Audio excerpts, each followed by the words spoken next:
Hi, I'm Yewleea, and this is the News Brief, and today we're going to be talking about Russia's response to the American ultimatum. And of course, we're going to discuss it together in the comments, so you don't have to suffer alone, and I don't have to suffer alone. So please leave your questions, suggestions, thoughts, constructive criticism, anything you have on your mind down below, because I appreciate this back and forth communication. Let's go. So Medvedev and Trump had an exchange. After Trump said that Russia has 10 days to make a deal, Medvedev called him a crazy old man and threatened a nuclear war. Trump, in return, actually publicly insulted Medvedev, which is kind of an interesting timeline to be living in. And he called him a psychopath dreaming of the end of the world. And that's not all he said. He also said that the former failed Russian president needs to mind his words, which is a type of threat I really like because it's directed at a Russian official who's running his mouth a little too much. This rhetoric highlights growing political tensions and the Kremlin's willingness to interfere in the US elections campaigns. Clearly, they're not very happy about Trump at the moment. They're not happy that Trump is not giving them all of the slaps on the wrist that they were hoping he would. And this change of rhetoric from Trump is really bugging Russia, which is so interesting in this case. Anyways, while Trump and Medvedev are having their girl fights, Russia is responding to Trump's ultimatum, and it's responding to Trump's ultimatum in the same way that Ukraine has always thought it would, and the only way they know how to. One of the largest mass attacks on the capital of Ukraine, Kyiv, has happened yesterday and across Ukraine in general, but most of the missiles and drones yesterday were directed onto Kyiv, and I believe me and my dog spent from midnight or a little earlier before midnight to 5 something a.m. in the bomb shelter because there were Shahed drones and they kind of kept like flying, then there would be like a little pause, then there would be more Shahed drones, then there would be a little pause, then there would be more Shahed drones. So at around 5 in the morning, my back was hurting so much from sitting in the car, and it was just like so unbearable to stay awake at that point, or sleep in the car, that we decided to go upstairs because the air raid was over, to be honest, and I figured that might as well go and get some sleep. And then at 6 in the morning, I woke up from my younger dog howling and trying to wake me up with her paw. And then the second that I opened my eyes through my window, and I live on the 15th floor, so it's very visible, I saw what looked like, honestly, the sun exploding. And there are videos that are going viral on the internet of what the sky over Kyiv looked like. There were 8 missiles. Most of them were taken down, but the debris caused a lot of damage.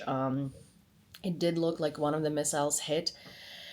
And I do want to focus on that moment because, again, I've seen a lot of different things happening in Kyiv. I've seen a lot of Russia's attacks in Kyiv. I have heard a lot of missiles. I have seen a lot of missile impact, but I have never seen anything quite like that. It genuinely did look like the sun was exploding.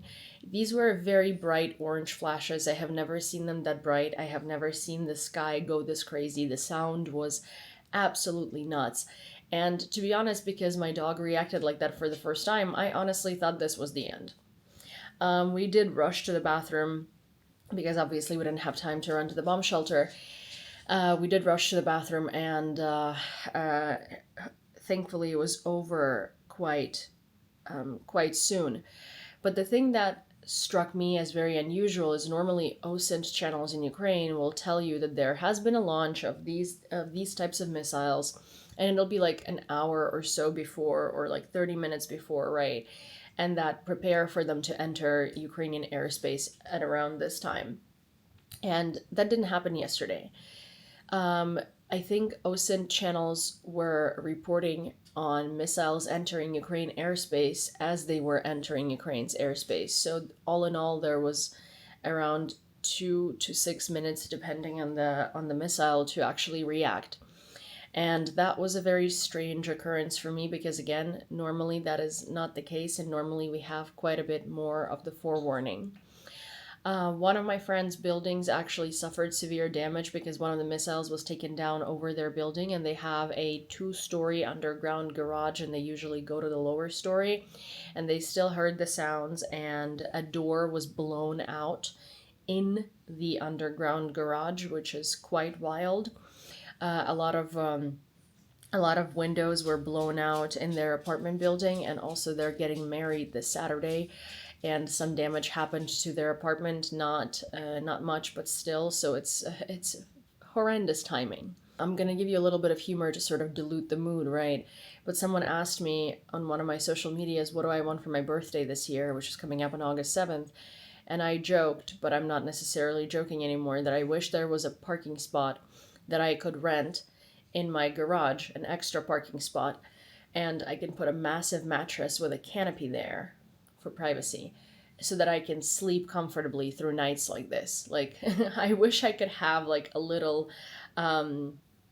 haven for missile strikes in my garage so I can have like a little room space, right? That I can make comfy and just go there to sleep during nights like that. It was a horrendous night. Russia launched over 300 Shahed kamikaze drones and dozens of missiles targeting Kyiv and central Ukraine. Personally, I have only heard 8, but of course, personally hearing something doesn't make it different. Also, there is an air raid right now in the background as I'm recording this news brief, and I'm not sure what specifically is heading towards Ukraine. The targets included energy infrastructure, residential areas, and hospitals. July 31st marked one of the largest attacks on the capital since the war began. Ukrainian air defense shot down most of the targets, but debris damaged a thermal power plant, causing power outages. The attacks resulted in 6 fatalities, including a 6-year-old boy, and 52 people were injured, with several in critical condition. Over 27 locations overall were damaged across multiple districts, including schools, hospitals, residential buildings. The destruction caused widespread disruption, and emergency services continue to work on rescue and recovery efforts. One of the Ukrainian TV hosts, her apartment was also ruined, and there is a video going viral of her showing what actually happened a minute after it happened. She was showing the aftermath, and she's visibly very spooked. You can see that her apartment is severely damaged, but she is alive, which is the most important thing. And of course, this was one of the worst days. Well, there are never really any good days to launch a massive air attack against a country. However, today was a bad day because, an extra bad day, because at 11 a.m. this morning, our government was voting on the new anti-corruption law. And therefore, there at 11 a.m. this morning as well, there were demonstrations in Mariinsky Park in Kyiv, right in front of the office of the president, as they were voting for this law, and there is another protest scheduled for 8 p.m. tonight. Details are still being honed down in terms of the law, in terms of people's reactions to the law. I am watching Twitter closely to see what's happening and what's been going on. And it's a big day for this country. It's a big day of reinforcing freedom. It's a big day of reinforcing democracy. It's a big day, and of course Russia hates days like that, and Russia hates democracy, and Russia hates Ukraine reinforcing any sort of its own agency and its own independence, and therefore. And don't get me wrong, I mean, I'm sure Russia didn't plan it specifically for today because of the vote on the law. However, they could have. But at the same time, it just, it makes everyday struggles that we already have as Ukrainians that much more difficult. And it makes everyday struggles that we already have as Ukrainians that much more unbearable and that much harder to accomplish, which is what Russia is specifically banking on. Russia is banking on bending the will of the people. Russia was never banking on bending the will of the politicians. Russia was always banking on breaking Ukrainian people. But what Russia still seems to not understand, that the more you target us, the more of us you kill, the more of us you injure, the more of us you torture, the harder we come back, because the more we want to fight back. So bending and breaking the will of the Ukrainian people doesn't work the same way as it does with Russians. That's all I have for you for today. Please subscribe to this channel and turn on all of your notifications. And of course, send this video to a friend, like it, and leave a comment, because I love reading what's on your mind. And I'll see you next time.